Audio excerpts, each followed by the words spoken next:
Bear Lake League of Women Voters welcomes you to this virtual forum for the candidates in the November election for District 834 Stillwater School Board. This forum is being recorded and broadcast live by Valley Access and will be available on the White Bear Lake area YouTube channel as well as the Valley Access YouTube channel. My name is Liz Nordling and I will be moderating this forum tonight. I do not live in District 834. As a trusted volunteer organization, the League of Women Voters does not support or oppose political parties or candidates. We sponsor forums like this to provide voters an opportunity to hear candidates' views about issues of interest in the upcoming election. The order for speaking tonight will begin in alphabetical order and will be rotated thereafter. Candidates' remarks are being timed to assure equality of time. The candidates participating in tonight's forum are Lawrence Becking, Mark Bezdicek, sorry Mark, Jessica Johnson, Pete Kelsenberg, Eva Lee, Beverly Petrie, Philip St. Ors, Allison Sherman, and Andrew Thielander. They are running for 5 different slots on the school board. There's 4 4-year terms and 1 2-year term. The 2 candidates who are running for a 2-year term are Lawrence Becking and Beverly Petrie. We will now start with questions, and the first question will go to Lawrence Becking. What do you think is the role of a school board member in regards to academic achievement and curriculum? Well, I think the role, if I should ask you to repeat that because I might have missed something, if you would just start that over. What do you think is the role of a school board member in regards to academic achievement and curriculum? Okay, it's a very good question. And thank you, first of all, Liz, and thank you to the League of Women Voters for putting this on. And I'm just excited that there's so much interest in what's happening with our kids in the schools. And, you know, it's indicative by the number of people running and the people that I've talked to in the district, and I'm excited about that. But I think the role is, as a school board, to make sure that we are operating in the district as it should be operated and allowing all parties to have a voice. I think it's important that the parents have a voice in the district. I think it's important that the teachers certainly have a very important role with the children. And I think that even have some student input. So what I want to do is pull everybody together and just get back to the basics, and that's really the key to what I'm running on. Thank you. Next to answering the question is Mark Bezdicek. I'll get it right by the end of the evening, okay. Mark, I'm sorry. It's Bezdicek. Can you repeat the question? Yes. What do you think is the role of a school board member in regards to academic achievement and curriculum? I think it's necessary that we have the curriculum we need, that they're able to do the difficult work that is presented to them in each grade level, so that by the time they leave the school building, they're ready for college, trade school, or a career. Thank you. The question now goes to Jessica Johnson. I believe that the role of a school board is to ignite flames in the community, gather information and data, help them to define the vision and the goals that they have for the community's students, take that all into account along with the rules and guidelines set in place by Minnesota statute, include information obtained through different pathways from teachers and administration, some input from students. I think input from students needs to be a little bit more direct from the teachers that teach them, and then put in place a very clear set of guidelines for the superintendent to implement throughout the district. Included in that would be different rules of measurement so that we can monitor how that process is working. Thank you. The question now goes to Pete Kelsenberg.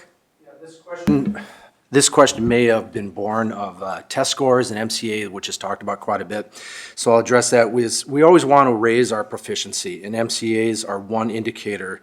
And those are low across the state, but they are at a higher level in Stillwater than across the state. So on the district level, we need to first have that reviewed at the higher level, state level, and then on the district level, we need to provide the support that the students and teachers need.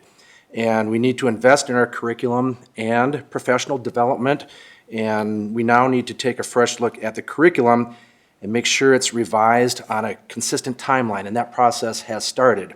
And that's part of the strategic plan. So that curriculum review process is in place. It's on a rotating schedule.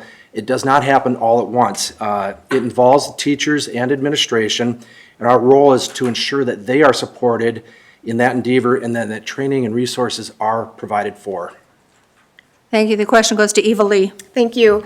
I think the role of a school board when it comes to curriculum adoption is one of governance and guidance, but not micromanagement. We have experts in curriculum in the district, and we need to rely on them. The superintendent, curriculum review board, and teachers make recommendations, and we should look at those recommendations and seriously consider following them.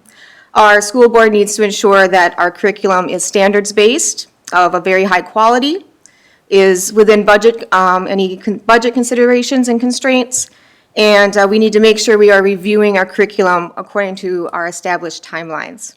And then finally, we need to ask questions to make sure committee and objectives of the district.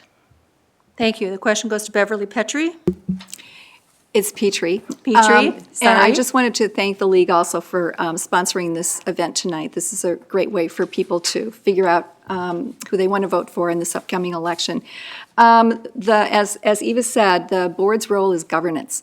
The state has standards that they set for what students should achieve and what they should learn. The board's role is a governance role. We need to be able to ask questions and figure out where we are going as a district, but it is the role of the experts to figure out what that curriculum should be. We have people on our academic, on our curriculum review group that includes teachers who are in the subject matter that's being taught, and experts in curriculum who probably have PhDs, and administrators, and it's probably not our role to micromanage them and tell them what we should be doing, but we are supposed to be asking the questions about whether we're getting the results that we want. Thank Thank you. you. The question goes to Allison Sherman. Yes, and just wanted to thank the League of Women Voters again for having us out here. It's so important to provide our voters, our community members with this information. The board's role is one of governance oversight, specifically related to financial oversight. The board's role in curriculum is a policy role. We establish and author the policy that is utilized across our district to select curriculum. The staff creates the curriculum cycle. They follow and execute our policies, and they work to incorporate community input, student input. They incorporate our teachers' input, their own input of our curriculum expertise. We are all standards-based, and I guess I would like to see, I think that our district in general, we have not had a stringent curriculum cycle, and that is something with the hiring of our new superintendent that is being worked on right now. So, Thank you. The question now goes to Philip St. Ors. Well, the school board, the buck stops with them, of course, because they're the executive oversight. The academic achievement they're responsible for, and according to the Department of Education, the 2013 MCA scores have steadily dropped. So we have 9 years of declining test scores in math, reading, and science. So somewhere along the line, the school board hasn't been doing their job. As for curriculum, they should set guidance. We should not have controversial, we can teach math or whatever the case may be, and we don't really need to have a lot of controversy over that. Seems to be a lot of controversy, and I don't even know why anybody wades into that, because it's a school system.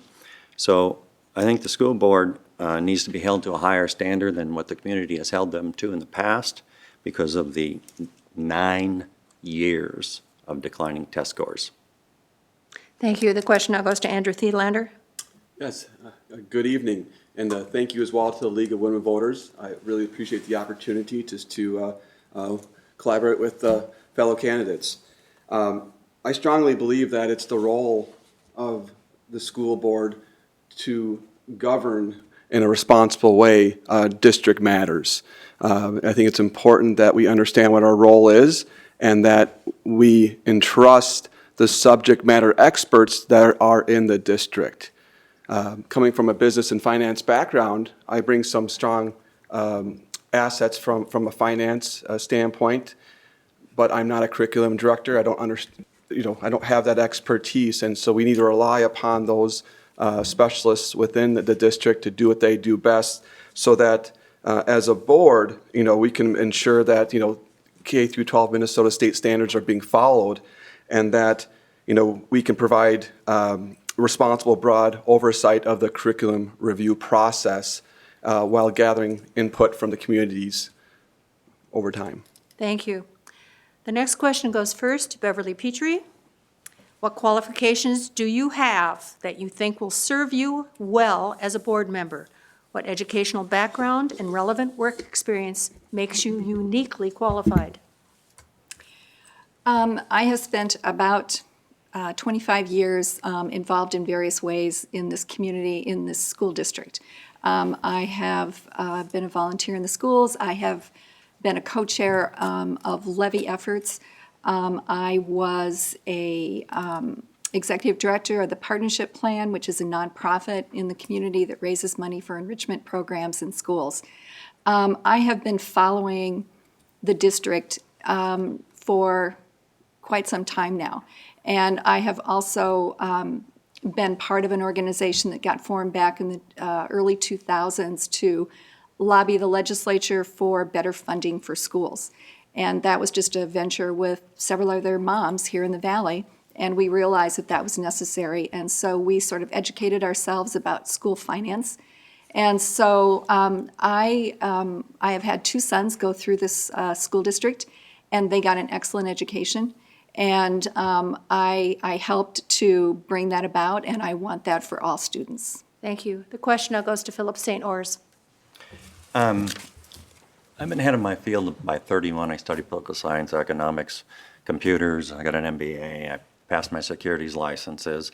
I've trained close to 300,000 people, but the biggest part of what I bring to the table is leading transformational change. I've led transformational change on a global basis for my career.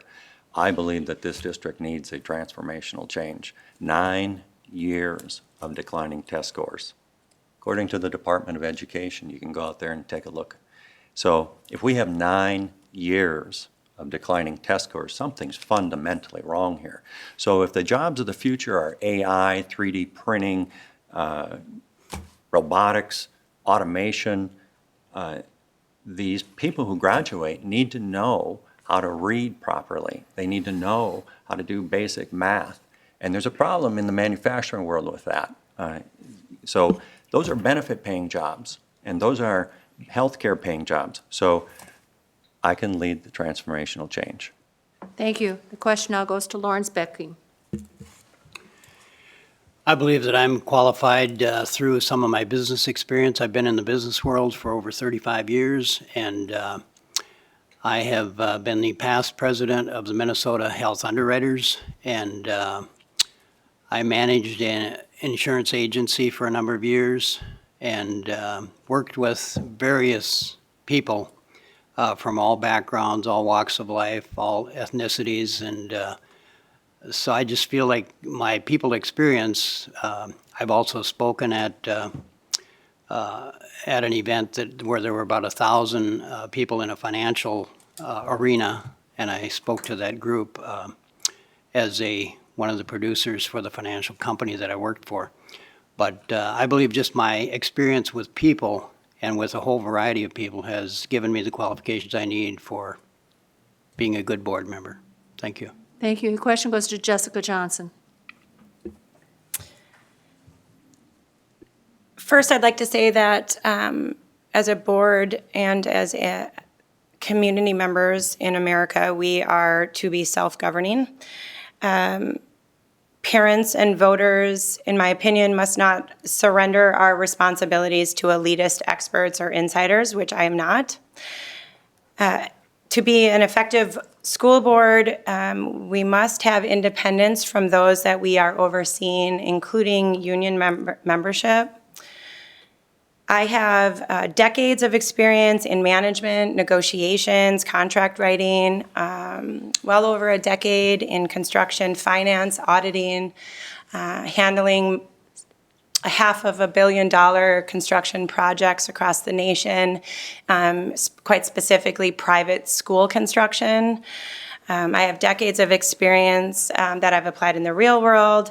Again, no conflicts of interest or in these oversight responsibilities I would be taking.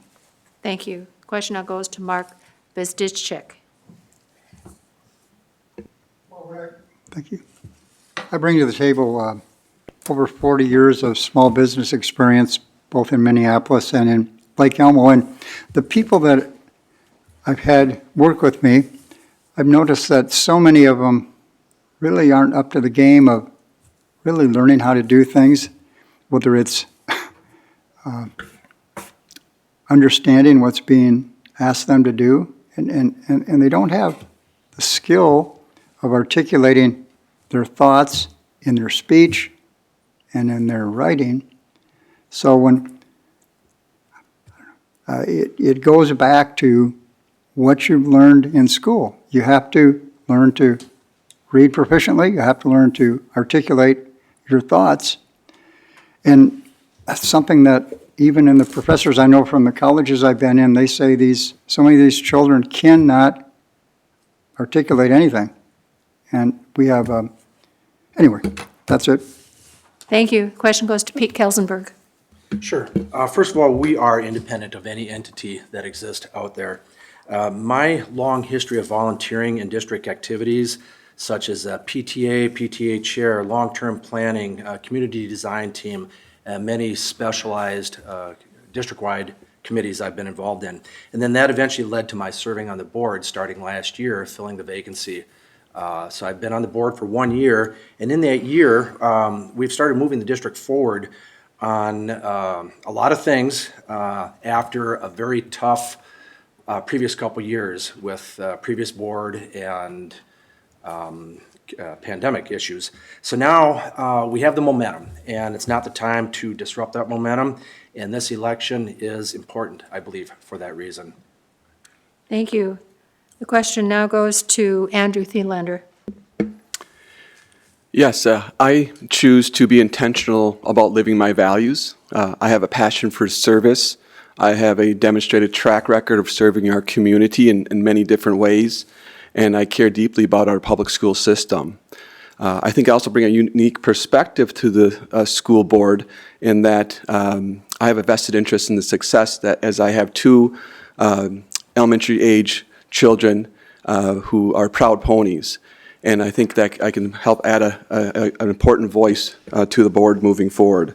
I also have a strong background in business and finance, and coupled with the fact that I regularly attend meetings, and I enjoy, understand the role of government's boards, I feel would make me a helpful asset to our district moving forward. Thank you. Question now goes to Allison Sherman. Yes, my name is Allison Sherman. I've been on the board already for almost 2 years. Prior to becoming a board member, I was actively attending both board meetings and committee meetings. I participated in many different committees in the district. Also was very actively involved in my son's schools. I think that my professional background lends well to the job. I was a strategic marketing consultant in financial services for about 10 years. And my background is in speech communication and public relations. I believe strongly that the board needs to engage with community members as well as students and teachers, and my background lends itself well to those activities. I think that our board took over 2 years ago in a very difficult situation. We were We were with a board that had maybe been overstepping its governance role. And in the process in the last 2 years, we have done quite a bit for the district, including renewing an operating levy, passing a tech levy, and hiring a new superintendent. Thank you. Thank you. The question now goes to Eva Lee. Thank you. I have always been a service-minded person. My professional background is in education. I have my master's degree in education, and I was a public school teacher for many years before staying home to raise our 2 boys, who are now enrolled in the district. During the time that I was removed from the classroom, I was PTA president at Lake Elmo and involved in a lot of different volunteer work in our schools, including serving on the world's best workforce. Currently, I am a substitute teacher in the district, so I think that really brings a very unique, very powerful perspective to the board. And I really care about our communities, and I want to make sure that we have a very strong district, because I think a healthy district is the foundation of a strong and healthy community. Thank you. We'll move on to the next question. It goes to you first, Eva Lee. It's a topic that's already come up. MCA scores have been gradually declining for several years and showed a marked decline following COVID. As a school board member, what would you recommend the district do to improve MCA scores and academic performance? Thank you. It is true that our MCA scores are not as high as we would like to see them, but they are improving. They can certainly improve more. And I think it's important to understand some of the reasons, excuse me, why that may be.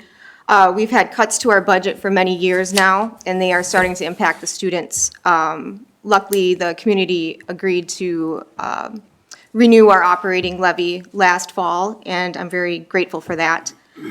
We do have, good news, we do have a new reading curriculum, which I think is a very solid curriculum, but new curriculum does take time to learn how to implement. And we are poised to have curriculum reviews coming up in many subjects.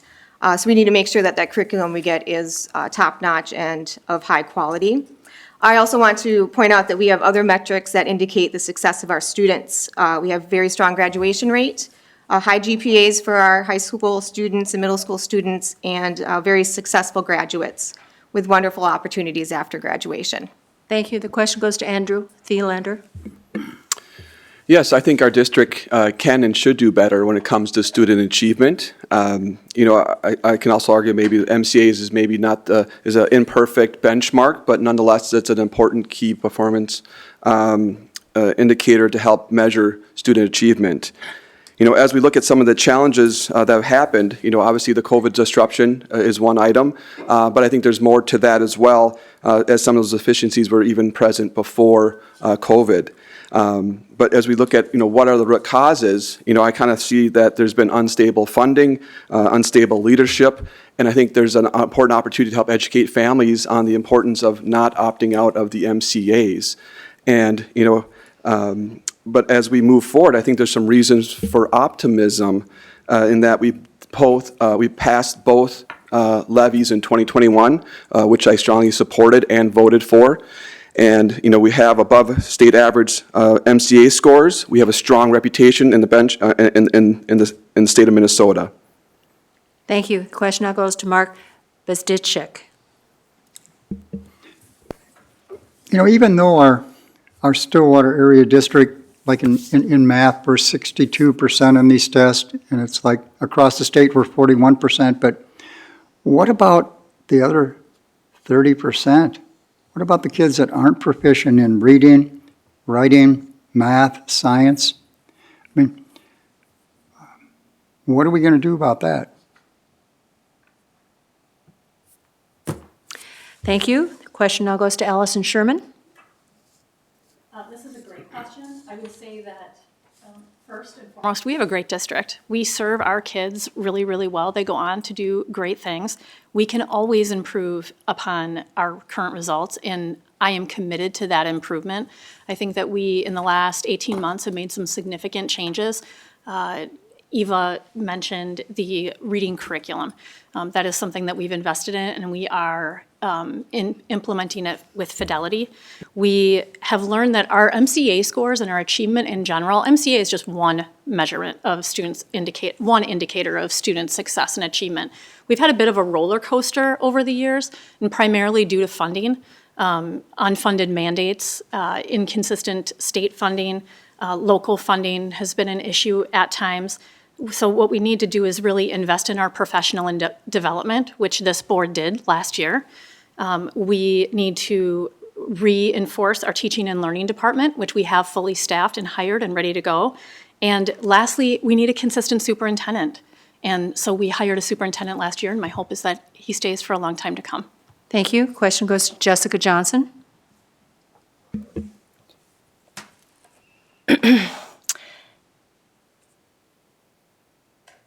Pre-COVID-19, we had a 16% decrease in reading proficiency in third grade. And to continue to deny or to divert from this truth, that the performance at a minimum sheds light that those students, the demographic that we're sworn to serve as board members, is not retaining the teachings, or if we continue to brush it off with excuses and point blame,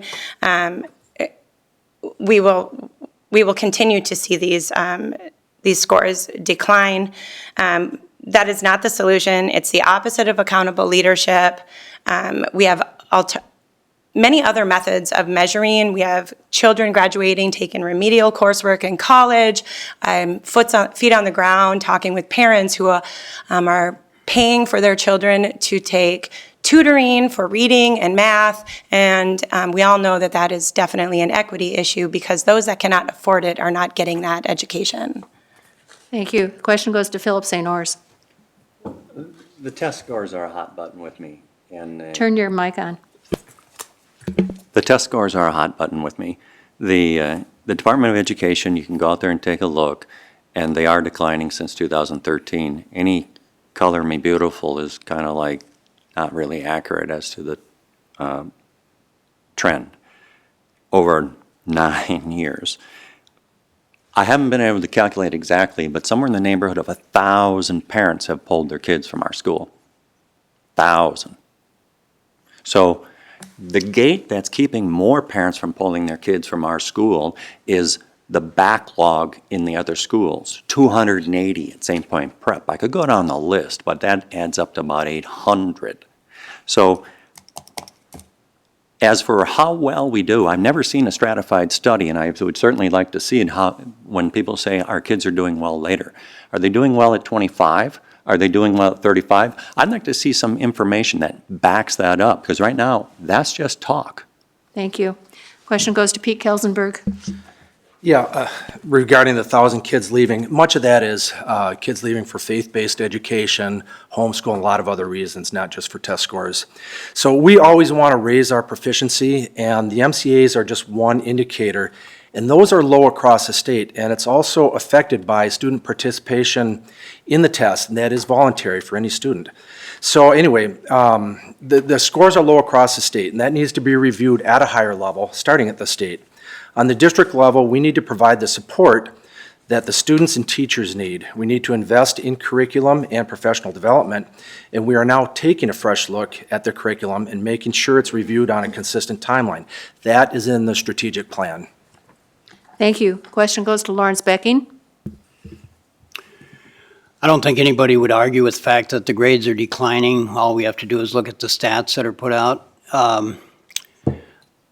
I've got a daughter who's a doctor of psychology, and she teaches at a local college, and she has told me that there are some of her students that have a really hard time even constructing sentences.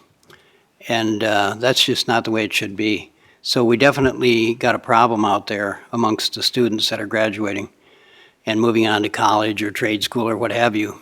But it's a complicated question, but one of the things I would do as a board member is I'd try to pull as many people together as I could, including students, teachers, parents, and see if we can get to the bottom of this and find out why they're declining like they are.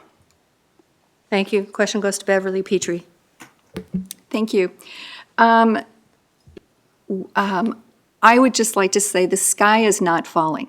We do have some issues that we need to work on, but I would also encourage people to go and take a look at our last board meeting, because we had a very lengthy 60-slide presentation from administration on all of the various academic measures that we collect and use in this district.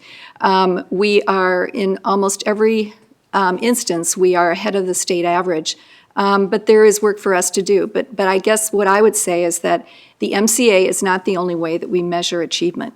The other thing, and I would go back to what Allison said, we have not had a lot of stability and continuity in this district for a while. In 11 years, we have had 7 superintendents.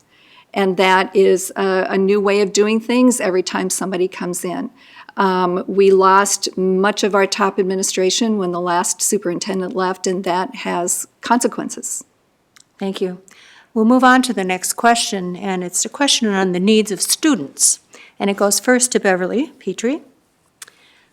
Do you think schools should address some of the social and emotional needs of students, especially those in marginalized populations such as ethnic or gender? Why or why not?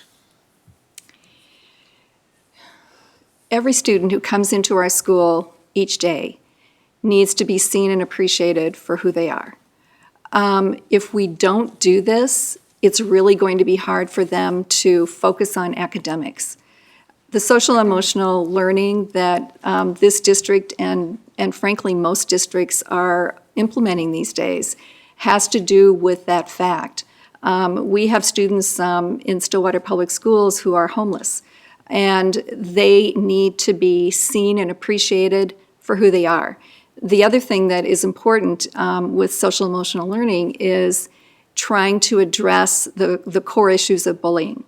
We need to encourage students to appreciate each other, and that is one of the core reasons why we encourage teachers to implement social emotional learning in their classrooms. Thank you. Question goes to Pete Kelsenberg. Yes, thank you. We support and advocate for all students. The foundation of a student's mental health affects all other parts of their education and school experience. And progress begins with awareness that issues of mental health are real and need attention. Mental health seems to come up in almost any discussion of school matters. It was a growing issue before COVID and then made worse during it. So there are many sides to this and many specialties that need to serve them, and we want to encourage our investment in those specialists that do come in and help our kids and in the services that we provide them. Thank you. Question goes to Andrew Thielander. Yes, I believe that it's critical to support emotional and mental health of our students. It's an essential, social emotional learning is an essential component of a well-rounded educational experience. I hope everyone had a chance to read Dr. Funk's excellent summary in his first column on the Stillwater Pony website, talking about how the investment in academic achievement centered around mental health and social emotional learning. All in all, I think it's important to be able to support students to provide that safe, effective, and equitable learning environment so that they have able to develop those invaluable life skills and, helps to prepare students for real-world learning opportunities as long as we're able to help fund and support their ongoing needs as a student. Thank you. Question goes to Philip St. Ors. If everybody was so concerned about the student, one would think based on the input I just received Turn that your we'd be mic on. protecting the bathrooms better. I understand there's some problems in the bathrooms that have been going on and nobody's doing anything about it. So I think a lot of this is talk. If we can't even have safe bathrooms for the kids to go into, it seems like people are detached here. They talk about words and they throw out all these terms that sound good, but somewhere along the line it ain't real. So one would think that a kid could go to the school and not have problems in the bathroom. Thank you. Question goes to Lawrence Becking. We definitely want to make all the children, all the students feel welcome and feel loved and wanted, but I think maybe we just need better monitoring in the schools. And I would have to take a look at it to see how that would be done if I'm fortunate enough to get on the board. But I think we have to make sure that schools are monitored so there's not bullying going on, or so that a child is not afraid to go in the bathroom because he don't know what he's going to find in there or whatever. So I just think we need to be, as adults, be aware of what's going on and not brush it under the rug. And just be fair to all students. That's my main thrust. And what the concentration needs to be on academics and getting back to the basics, not on social issues. Unless the social issues are making somebody feel ostracized or not wanted, then I think it needs to be dealt with. But aside from that, we need to concentrate on academics. Thank you. Question goes to Mark Bezdischek. Well, when I was in school, I was bullied, so I understand bullying, and it was pretty bad. That's a long time ago, but I see a lack of discipline in our schools that causes so many of these problems. Teachers can't discipline. Kids get by with all kinds of behavior, and there's nothing they can do because of the way our system is. So part of the social emotional problem, even though they bring it to school, at the school, there's almost nothing they can do. You know, they have the counselors and they have their help, but I think we need to get discipline back in the school and respect of authority. Thank you. Thank you. Question goes to Jessica Johnson. I could talk about this for a long time. It's actually something that I am quite interested in. I do believe that the schools should be a mandatory reporter, that they should notify parents of any concerns that they might have regarding children, and then they should be abiding by parent leadership and taking advice from them on how best to address their child's need, because no one knows their child better than their own parent. I have 4 children. Each of them, I would handle their mental health completely different ways. We should offer resources. Our wonderful community is full of nonprofit organizations that can help in diverse ways. I also believe that smaller class sizes, closer student relationships can be helpful to build trust, open barriers to communication. That may inhibit learning, and they would also contribute to, the lack thereof contributes to disrespectful and disruptive behavior. I think we should be proactive, have techniques put in place to help kids so that they can become peaceful and engaged with teachers who are passionate and excited to teach them. Thank you. Question goes to Eva Lee. Thank you. As a substitute teacher, I've seen the SEL curriculum implemented in a lot of our different classrooms. I think it's especially effective and very needed. The green room is something that is used in elementary schools to allow children to self-regulate and go to a place to calm down or to work through their big emotions without getting in trouble, because a small child should not be punished for having large emotions that they can't, or they don't know how to control yet. I also want to point out that we have social workers that are available in every building now. We're partnering with the community to have mental health specialists available in every building. And we have counselors at every site, but I think we could certainly use more professionals in that area. So I do support social and emotional learning in our schools. Thank you. Question goes to Allison Sherman. Yes, this is a great question and really important in our schools right now. I think we're all observing in students high levels of anxiety, depression, and so it definitely gets in the way of academic learning. So what can we do? I think that Stillwater does some amazing social emotional programming.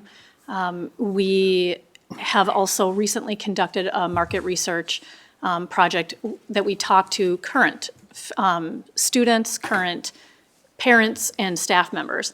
And it was interesting. We talk a lot about listening to our families, and it was a huge number, 89% of parents. It was highly important or important to have social emotional programming in our schools. So I think we are on the right track. We have a lot going on, but we need to do more. I was at the state capitol advocating for adequately funding mandates that we have in our schools. And one of the legislative sessions was a teacher talking about how if a student is dysregulated, they're not ready, they're not at a space to learn. And so social emotional programming is a great part of that. Thank you. Thank you. We'll move on to the next question. It goes to you first, Allison. In 2020, IDS 834 students wrote a letter to the school board highlighting examples of racial inequities and discrimination. Since then, the Student Leadership Council was formed to work on improving equity in the district. How will you support student voices and work? This is a great question. That letter is something that I don't think anyone who's read it once, I don't know anyone that's just read it once. I mean, I reflect back on it often. And we have, as a board, we've done a lot, but we haven't done everything. And so as much as we have done, we need to refocus. I think I always start with listening and believing our students. I've made a point since becoming a board member to really, we have board member, or students who are on our board.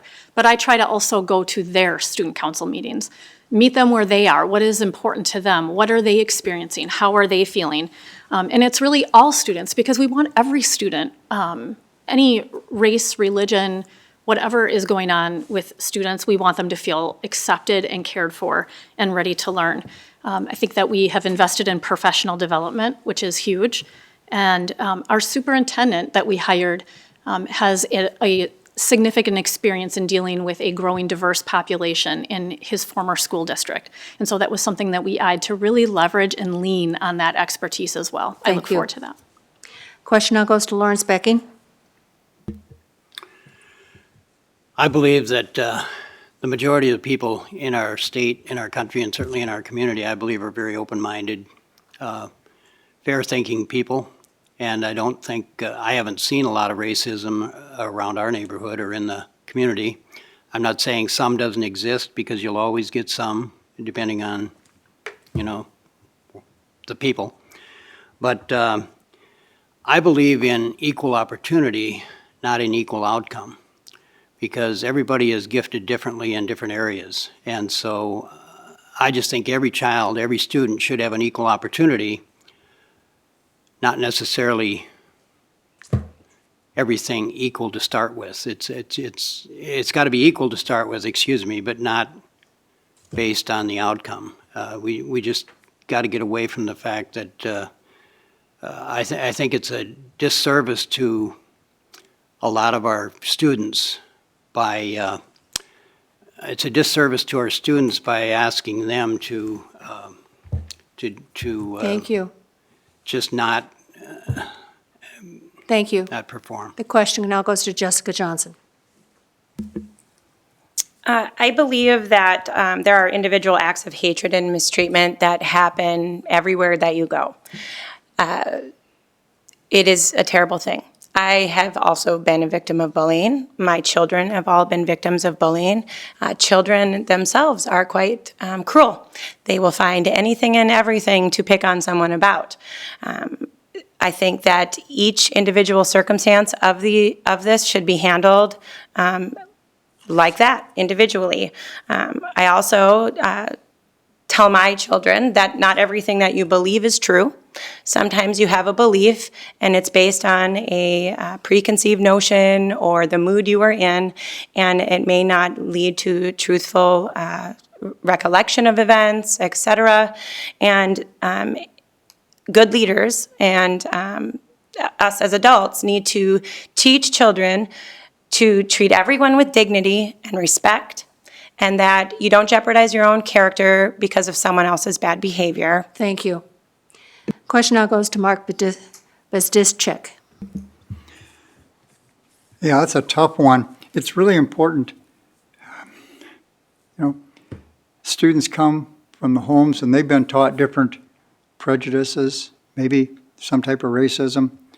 So they bring, every student brings something different that they've learned. And so they're in this environment with hundreds or thousands of kids. It's very important that all these incidences are taken seriously. We have suicides from some of this, that has happened. So it's just very important to take each matter serious. That's it. Thank you. Question goes to Andrew Thielander. Yeah, I think this is a really important question, and I think it's important to recognize the courage of those students that stood up and spoke up, which is never an easy thing to do. It's something that it's kind of personal to me. Sometimes I feel like I live in two worlds. I've been able to have a successful career in business and finance. I have family history. My father's side that goes back to the 1800s in Stillwater, but I'm also half Hispanic. And, there are challenges that students face that are due to different colors, race, whatever it might be, that are faced in school. And, bullying's never good in any capacity. When it's racially motivated, it's even more difficult. And so I think we just need to be continue to be more intentional as a school district to help empower students and to provide opportunities to listen in. And I'm just excited again for what we've been able to see those students do, because that is real world skills to be able to stand up and self-advocate. Thank you. Question goes to Eva Lee. Thank you. This is a very important topic, especially for us in Stillwater. As you mentioned, we have not had the best track record on that lately. I think one way that hasn't been mentioned that we can address this is to make sure that our curriculum is representative of all cultures and all voices. And we need to hire diverse staff as we are able to do so. I think investing in professional development opportunities for our staff is crucial in this front as well. And then we really have to be very mindful and make sure that we are a safe school for all ethnicities, genders, sexualities, and religions. And finally, I just would like to say we need to take complaints very seriously and make sure that we respond and follow through appropriately when they come before us. Thank you. Question goes to Pete Kelsenberg. Yes, we teach our students, and it's important that we also learn from them as well. I am a substitute bus driver, and I drive all kids, all schools. So I've been in every part of our district, every school, neighborhood, demographic. So every time I drive a bus, I do engage with the students, and it's an environment like no other to get good feedback from the kids. I gather through talking with them, also just by observation. When the kids are talking to each other, I pick up on that. And so we get that. But our students are represented at the board table. We have 2 students that do come to the board meetings, and they have every right to participate in our conversations. But we will also work with the administration to develop other consistent and user-friendly forums for student participation. And they definitely should have a role. And again, we will learn from them. Thank you. Question goes to Beverly Petrie. From 2010 to 2020, the percentage of students of color in this district pretty much doubled. It went from about 10% to about 20%. Much of the students of color were in the south part of the district because that's where the growth was. And we have had a very welcome influx of students of color. But there is, and like in some of our most diverse schools, like Brookview and Lake Elmo, the percentage of students there of color approaches 40%. This is something that we are going to have to deal with as a district. We are not as homogeneous as we have always been. That letter by the students was powerful. And although there are some things that have happened, like for instance, the district hired a cultural liaison, a person whose role is to interact with those students of color and try to help them incorporate themselves into this district. But there is much that we still need to do, and that's one of the regrets that I have, that we have not done more with that. Thank you. Question goes to Philip St. Ors. Could you read that again? I certainly can. In 2020, Independent School District 834 students wrote a letter to the school board highlighting examples of racial inequities and discrimination. Since then, the Student Leadership Council has formed to work on improving equity in the district. How will you support student voices and work? Well, learning is a wonderful thing. And a school environment should be a magical place. Disneylandish, if you will. So nobody should be discriminated against, and there was certainly a lot of noise level brought out at the last election on how everybody was going to fix that problem. Clearly, that was a lot of talk because it's still there 2 years later. So there must be some mechanism that should have been set up a long time ago, 10 years ago, 20 years ago, 30 years ago, that the students have participation and have a way of anonymously communicating things. See it in the business all the time. You can communicate anonymously about issues. So I think a little proactiveness to create that magical environment, that learning environment, should be the design up front as opposed to waiting for problems. Thank you. We'll move on to the next question, and it goes to you first, Philip, and it's on finance. Do you support or oppose the most recent Independent School District levy request? Is it your opinion that there are pressing financial issues currently, or what about in the next 2 to 4 years? Well, it would certainly help if we stopped the parents from pulling their kids from the school. So that takes the ease off of the financial situation. As a general rule, I vote for levies. I voted for the tech levy. I've been running IT for 30 years. I have a high concern it's going to get flushed down the toilet when it comes right down to it. We need to spend the dollar wisely. I don't know what the number is. It's somewhere between 150 to 200,000 when you take the number in a given classroom, you take the teacher's benefits and pay and subtract it out. There's 150 to 200,000 left over now. The question is, where does that money go to? So I think there's opportunity to be able to teach, leverage some of the technology better, but we got to get a return on it, and we can't have 9 years of declining test scores and then go back to the public in credibility and say, we want more money. I mean, they're getting tired of that. We also must spend the money Thank you. the way we say we're going to spend the money. Thank you. I'm going to repeat the question so that you know it. The question next goes to Eva Lee. Do you support or oppose the most recent levy request? Is it your opinion that there are pressing financial issues currently? And what about in the next 2 to 4 years?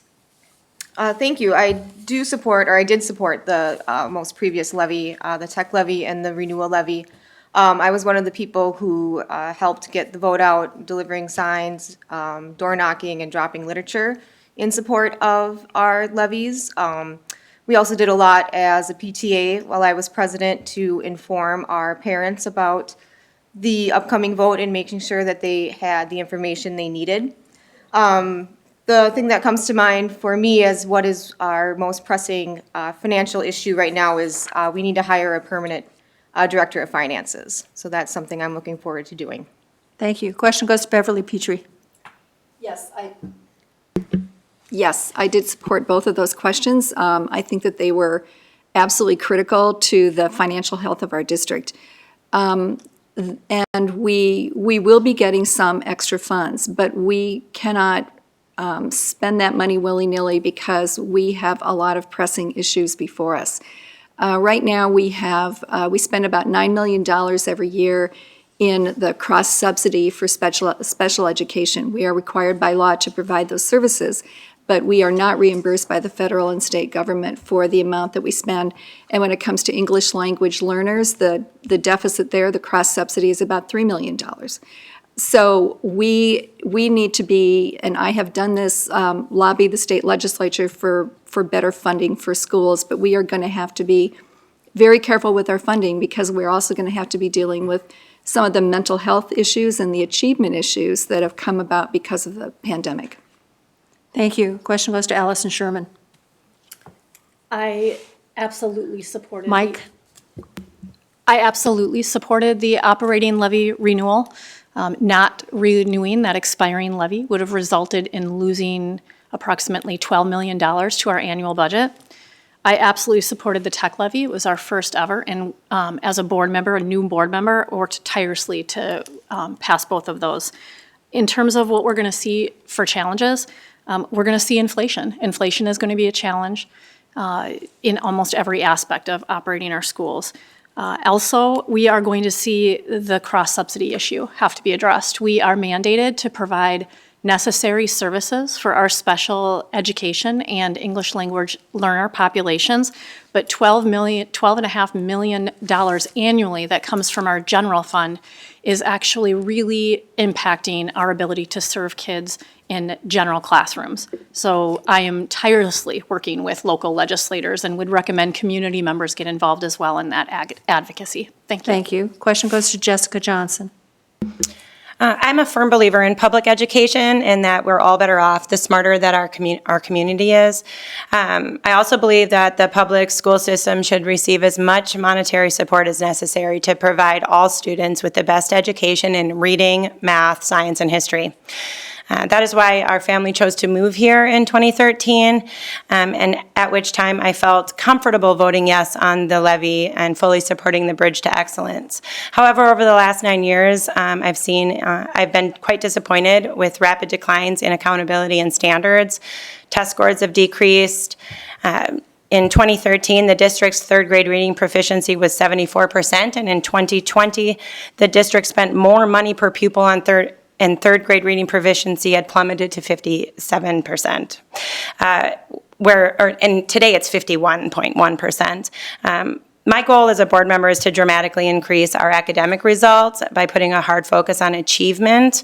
I think that all of our resources should be rerouted to academics. Thank you. Perfect. Question goes to Andrew Thielander. Yes, I absolutely did support both the operating and the technology levy in 2021. I felt it was critically necessary to support both of them to stabilize the district budget and invest in academic achievement. I'm really excited about the future direction and the vision of our new superintendent, Dr. Funk, and I think we have exciting things that lie ahead. But as Director Sherman mentioned, there's some economic factors that we have to take into account.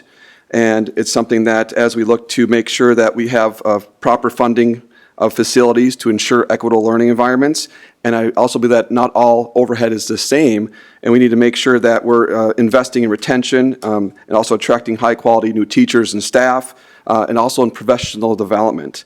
You know, the staffing, the professional development, along with the curriculum, most impacts the experience of our students and district results.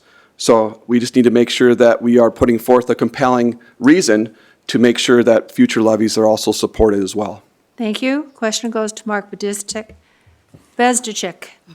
Can you read the question one more time? I can. Do you support or oppose the most recent levy requests? Is it your opinion that there are pressing financial issues currently? What about in the next 2 to 4 years? Yes, I did vote against that levy, because as I look at things, I see that our scores go down and we spend millions and millions more dollars. It just seems to me that we're misappropriating our money. We have the school bus problem right now. We have, I just don't see that I don't see why spending more money and getting worse test grades makes any sense. I think this whole spending thing has to be looked at, because in the business world, if you spend more and you get less, there's something wrong. So I would like to see this looked at much closer. We have to be careful of the taxpayers' money. I mean, they're tired of the results they're getting and the money, all that with their taxes going up. Thank you. Thank you. Question now goes to Lawrence Becking. I am all for a levy as long as the majority of the money goes for the students' benefit and the taxpayers don't feel like they're getting ripped off. That's it. Thank you. Question now goes to Pete Kelsenberg. Yes. First of all, that bus problem has been fixed. Those concerns of the last 9 years, those are already on the mend too with our new strategic plan. Last year, about this time, I did speak to the board. I was a candidate at the time, and we're also, and the same election was for that levy that is what your question is about. So when I spoke to the board, I spoke about the consequences if that did not pass, and they would have been numerous. So yes, I did support the levy and also the tech levy. Some other people up here have already talked about the technological issues going forward that our students need to know, and the tech levy really addresses that. It just gets the the equipment into the students' hands that are needed. The tech levy did it. I did support it. Thank you. Thank you. We'll move on to the next question. It goes to you first, Pete Kelsenberg. The center of our community is our schools. What do you think are some of the best board practices regarding transparency and keeping parents informed and included? I missed a part of that question there. When I will read the whole question again. The center of our community is our schools. What do you think are some of the best board practices regarding transparency and keeping parents informed and included? Transparency means we're out there, we're listening. There's many opportunities. People can come speak to the board. I go to school events all the time, and I just work the stands. I get into the stands, and I either introduce myself as on the board, I ask them how things are going, and invite them to give me their input.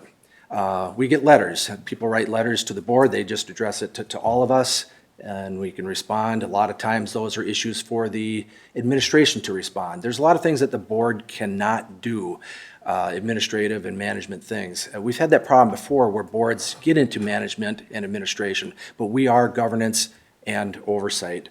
So transparency, we listen. I listen. Thank you. Thank you. Question goes to Allison Sherman. Turn your mic on. Thank you.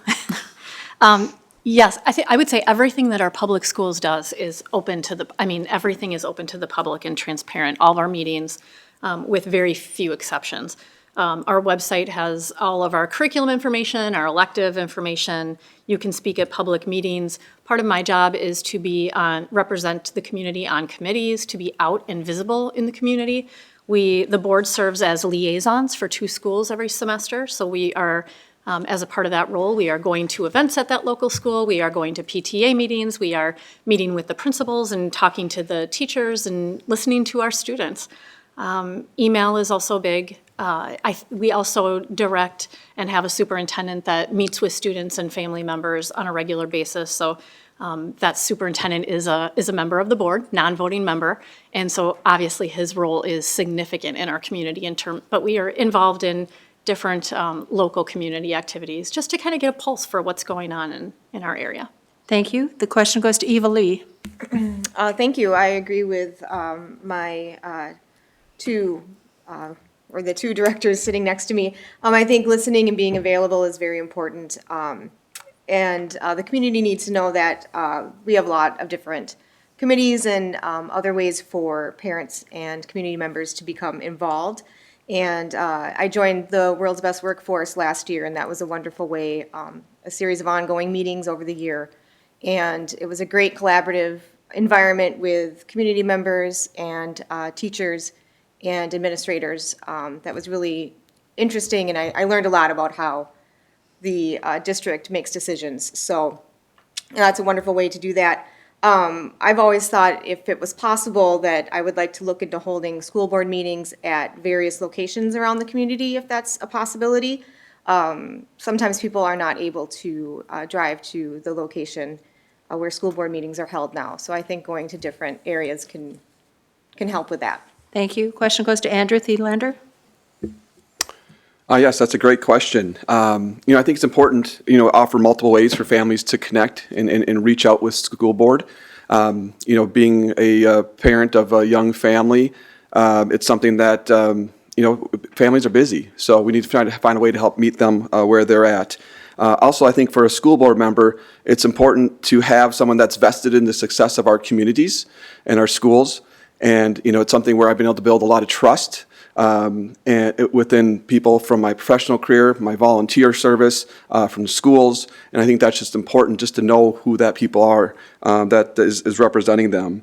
I think as issues maybe come up, you want to be able to listen thoughtfully. You want to be able to acknowledge, the concerns they have and help them direct it to the appropriate member of the school district that can help, manage those needs.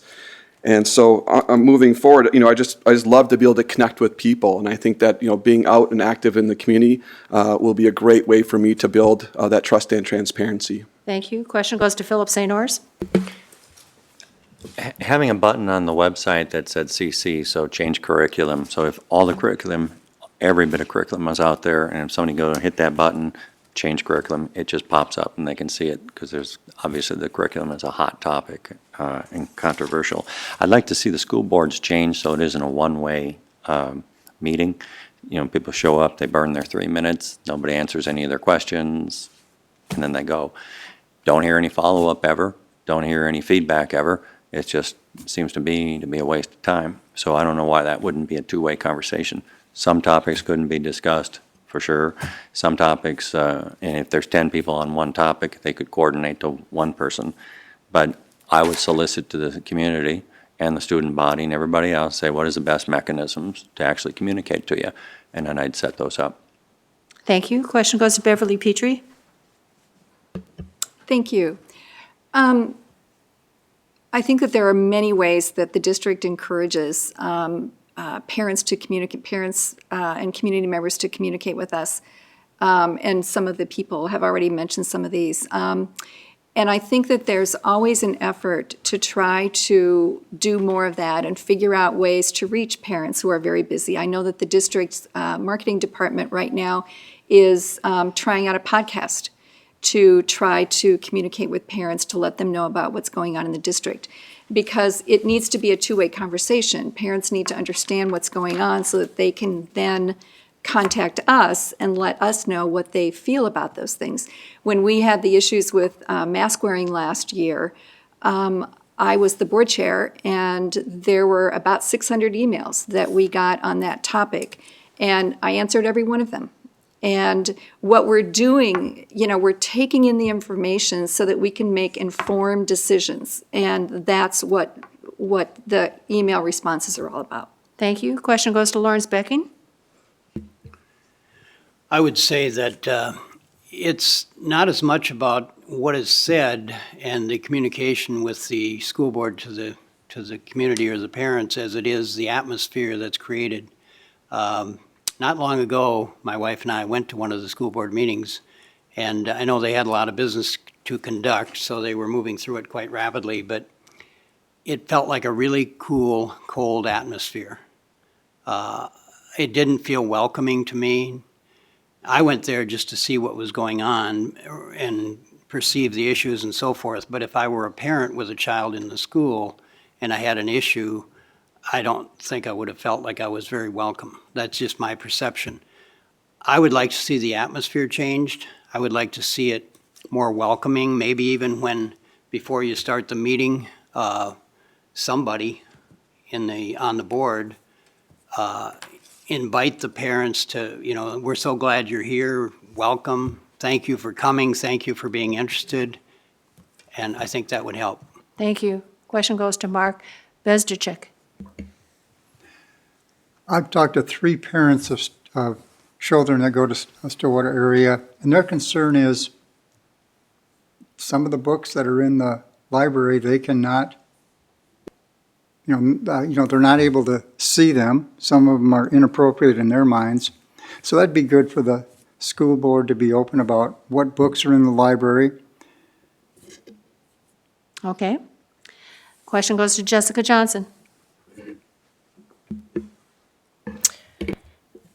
I agree that we have to have multiple avenues of communication.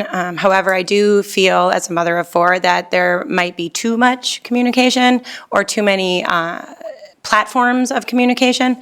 However, I think that surveying the community, surveying the parents, and surveying the children when they're done with their semesters or the teachers that they're using would help to enlighten us and make what goes on in the district a little more transparent.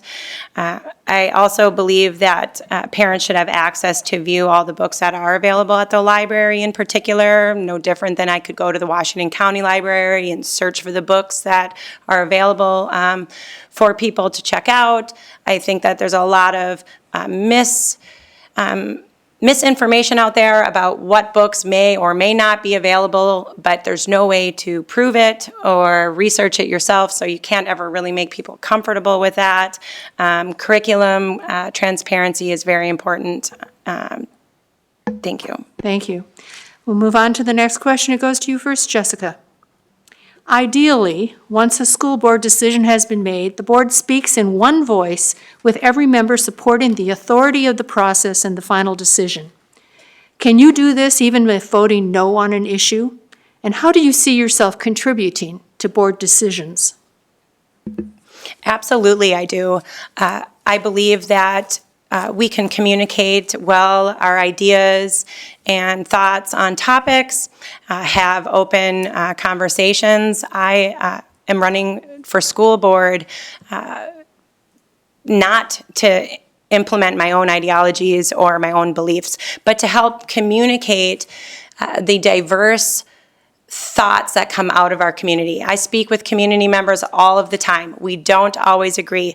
I don't know one person that I've ever agreed with on everything.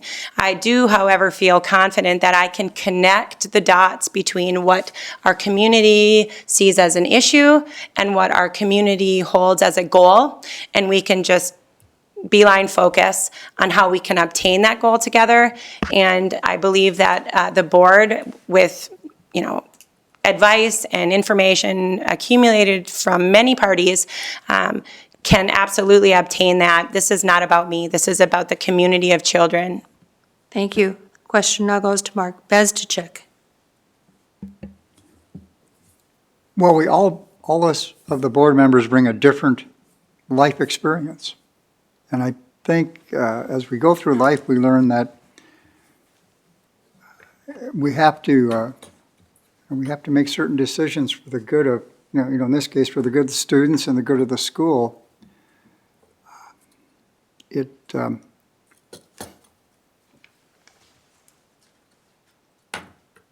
may not be easy to do, but it needs to be done. We need to come into agreement and vote yes or no on these items. Thank you. The question goes to Lawrence Becking. Would you repeat the question, please? Sure. Ideally, once a school board decision has been made, the board speaks in one voice with every member supporting the authority of the process and the final decision. Can you do this even if voting no on an issue? And how do you see yourself contributing to board decisions? Absolutely, I would go along with the board if the majority decision was to go a certain way, absolutely. It's not all about me, and that's not the reason I'm running. The reason I'm running is for the kids and to make it better for the kids. So anything that I can do to make it better for the kids, I'm all for. But even if I'm against an issue that the majority of the board wants, I would go along with that majority. Thank you. Question goes to Pete Kelsenberg. Yeah, we as a board, we are a voice to and from the community. The community gets to choose a board through the election process, which this is part of it right now. And as board members, we are duty bound to listen, and I do. I go to school activities, and I invite conversation, like I mentioned in a previous question. I do believe volunteering in school activities and district committees is an important activity for parents and citizens, and I do that as well. And so when a decision is made, I do respect and support those decisions of the board, and I expect other board members as well. Thank you. Question goes to Eva Lee. Thank you. Yes, absolutely, I would support the board in any decision that I may not personally agree with. It's part of our oath, I believe, that we are supposed to do that. And it's best for the district to speak as one voice once a decision has been made. As far as what I could contribute to board decisions as a substitute teacher in the district, I think I bring a unique point of view to the board table. I am sort of a boots on the ground contact for the board. And I can speak on how our decisions are impacting the day-to-day world in our schools. Thank you. The question goes to Allison Sherman. The board itself is, the only power that the board has is with the 7 elected officials on the board. There is no individual power. So although you can express your opinions and have a healthy and robust conversation about the most important topics being discussed at the board table, once there's a vote, everyone moves forward in that unified direction. That hasn't always been the case, and I think that that not happening has created and caused a lot of division within our community. So I would absolutely continue to do that. I just want to make a plug for the strategic plan that the board will be facilitating as an urgent priority. And that is going to be a really good way to guide the decision-making process that the board will have. It's going to involve students, community members, business owners, teachers, stakeholders around our district, top to bottom. And so that having that defined and in place that establishes goals and benchmarks and measurements is going to be critical to whatever board is elected by the community in making those decisions. Thank you. Question goes to Beverly Petrie. Thank you. Yes, I absolutely would support the decisions of the board. As Allison just mentioned, none of us individually have any power whatsoever. We act only as an entity, the school board directors. And what our duty is at the board table, though, is to bring all of our different perspectives to bear and discuss those and have robust discussion and try to work toward consensus. Because that is that's really the gold standard of deliberations at a board table. And if we can come to that consensus, that's going to be a better decision. And so I think that should be the goal of all of our discussions, and I would work toward that. Thank you. Question goes to Philip St. Ors. Once a decision is made, I would definitely 100% support it in good faith. That's just, you have to do that. What I bring to the board is, before that decision would be made, though, there'd be a lot of very spirited discussions, and I would bring probably a different perspective given my change management and set some targets, because we don't really have any with regards to what we're trying to achieve, like #1 in the state of Minnesota. I mean, I don't see why we don't set that as a target and then build the plan around that. Thank you. Question goes to Andrew Thielender. Yes, no, I would absolutely support the decision that was made by the board as a whole. If elected as a director, I would have one voice that represents the students in our communities and the parents. And I think it's important to understand the role of a governance board. And I have that experience being the council president of one of the largest churches here in the Stillwater. I was experienced with my alma mater, serving on the board of trustees. And so I understand how important it is to have a single voice, because I think it really matters, because, we need to be able to provide responsible, peaceful leadership to our school district, because I think our students and teachers, deserve stable and consistent leadership moving forward. And I think that we're moving in the right direction to be able to do that. Thank you. Unfortunately, that was our last question, and we'll now move to closing statements. And we'll begin with the two candidates who are running for the 2-year term, and we'll start with Beverly Petrie.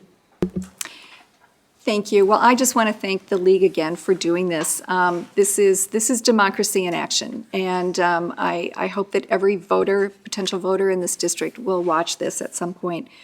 I was elected to this board about 20 months ago, and I stood for election because I thought we really needed a change in direction on the school board. And there has been so much instability in this district over the past 11 years. But I think that we have accomplished great things in the 20 months. We have added on to Brookview Elementary in the south part of the district, and we did boundary changes to try to ease the overcrowding down there. We resolved busing problems. We hired a great new superintendent who I think is going to lead us forward. And we passed 2 levies, first time we've ever passed 2 levies. And I believe that with 5 of the 7 seats up for election, we run the chance of not having that stability. So I would urge people to vote for me for that continuity. Thank you. Thank you. Now with this closing statement, Lawrence Becking. Well, thank you. I would like to thank the League of Women Voters again, and all the people that are observing this video as they watch it. Thank you for taking an interest in your community and the schools and the kids. I'm running for this office because I love our kids and I love the students, and the students are the future of this community and they're the future of America. And so that's the reason I'm running, but there's a few other reasons too. One of the other reasons is for the teachers, we want to make sure we're supporting the teachers. Thirdly, we want to make sure that we give the parents a voice. I want to make sure the parents have a voice. So if they have a child that's got some challenges, or if they feel like there's challenges, whatever the case might be, they feel like they can come and confront the board and we'll listen to them. Transparency. And then the last thing is the taxpayers. I want to make sure that the taxpayers feel like they're getting a fair bang for their buck, so to speak. So thank you very much. Thank And you. I solicit your vote for, if you think I'm worthy, I'd love to have your vote. Thank you. We'll now hear from the 7 candidates who are running for 4 four-year terms. There'll be 4 elected. And we'll start with Andrew Thielander. Yes, well, I want to thank the league again as well for their time. I also just want to recognize, all of the candidates as well, for choosing, courage over comfort. This is never an easy process. I've been able to speak about my track record, my background, why I think I'd be a successful member of the school board, but it's just really focused on our students. I have that vested interest. I'll bring a unique perspective to the school board, being a parent of young children in our school district, and it's something where I'm excited to be able to partner with our existing board directors and be able to work together for the greater good of our schools and our communities. As I mentioned, I think students and teachers, deserve a stable and consistent leadership, and that takes both the school board and the community as a whole to make that happen. And I'm just grateful to be here, and I would be grateful for your vote to be a thoughtful voice on the Stillwater Area School Board. Thank you. Thank you. Next with his closing statement is Philip St. Ors. I think the school board needs to raise the standards. I think it needs to set a stretch goal, something that we should achieve, and I think that goal should be #1 in the state of Minnesota. And the reason why is because slightly above average might be a great radio show, but it certainly doesn't hold for learning and creating opportunity for life. So if we don't set a goal as being #1 in the state of Minnesota, then what goal are we setting for the kids? I happen to think we could do it. And I do have high hopes for this new superintendent, and I think if you don't set high goals, then you're into mediocrity, and I'm not a big fan of mediocrity. Thank you. Next with her closing statement is Allison Sherman. Yes, just a quick thank you to my fellow candidates and also the League of Women Voters. Thank you so much for the opportunity to speak this evening. I feel like it has been an honor and a privilege for me to serve the students and the families in the Stillwater area school community. It's been an unforgettable experience. It's a lot of work, but we've made a lot of progress. And I'm putting myself out there to run again for another 4-year term because I believe there's more to be done. So I'd like to focus that a little bit on leading this next strategic plan, which is going to outline our vision and our goals and our experiences we want for our students. I want to continue to direct taxpayer dollars to student achievement. I would like to work with community stakeholders just to continue to make sure that their voice is heard. And more importantly, just leading through the respectful sharing of ideas and having those difficult conversations, but knowing that we all share the same goal of serving Stillwater area students. So if you would consider voting for me, I would be most appreciative. AllisonSherman4834.com is my website. Thank you. Thank you. Next with her closing statement is Eva Lee. Thank you. I too would like to extend my gratitude to the League of Women Voters for hosting us this evening. Like Andrew, I have a vested interest in our schools as I am a parent with young children as well. I have a 3rd grader and a 6th grader. And as I've mentioned, I'm a current district substitute teacher, so I have a unique perspective to bring to the board table. I've subbed at every grade level in almost all of our buildings, so I've seen everything from kindergarten through 12th grade at the ALC. I understand the challenges that we face in the classrooms and also the successes that we are experiencing every day. I'm looking forward to serving our district and helping our students. I firmly and strongly believe in public schools, and I feel they are one of the most important institutions in our country. So please vote for me, Eva Lee, for Stillwater Area School Board. Thank you. Thank you. Now with his closing statement is Pete Kelsenberg. Sure. I have served on the school board for a year, and I hope to, have an opportunity to continue the good work that we've started. I'm particularly proud of hiring a superintendent whose leadership and ideas are moving us in the right direction. I'm proud of hiring a new transportation company to solve an avoidable busing crisis. I look forward to continuing our curriculum review and strategic planning work to improve academic health. Governance and oversight are the primary duties of a school board member. Good governance is advocacy, operational guidance, and ensuring financial accountability. Our responsibility is to evaluate ideas and decide if they are within the budget and worth the investment. I'm proud of our school district. We are not divided. We are unified in our support for the ponies and our goal to be the best. We seek and value parent input. No entity controls the school board. I will continue to work for all of our constituents. And if I still have time, PeteForStillwater.com. Thank you. Now with her closing statement, Jessica Johnson. I'm running for school board because I believe that I have a diverse background, am surrounded by diverse friends, and have the ability to differentiate between what is acceptable amongst an entire community and what one group may deem inappropriate or controversial, and therefore be a good voice to make sure that in the public school setting, all of our children are receiving proper education without stepping on the feet of parents. Parents choose the community that they surround their children with and rely heavily on their family, church, and other outside organizations to help develop the characters of their children outside of academics. I also would like to, my focus is straight academics here. I would like to, as Phil stated, raise the bar and set goals of 97% of all of our children reading. If you'd like further information, you can check out my website at, vote Jessica4834.com. Thank I could you. be wrong. Now with his closing statement is Mark Bezdachek. Well, thank you. My concern is the 30 or 45% of the students that aren't reading proficiently. They aren't writing proficiently. They aren't doing math or science. What happens to those 30 or 40% of the kids that fall below? So I want to see them all become proficient. So we should have 100% proficiency. We'd be number one. Thank you. Thank you.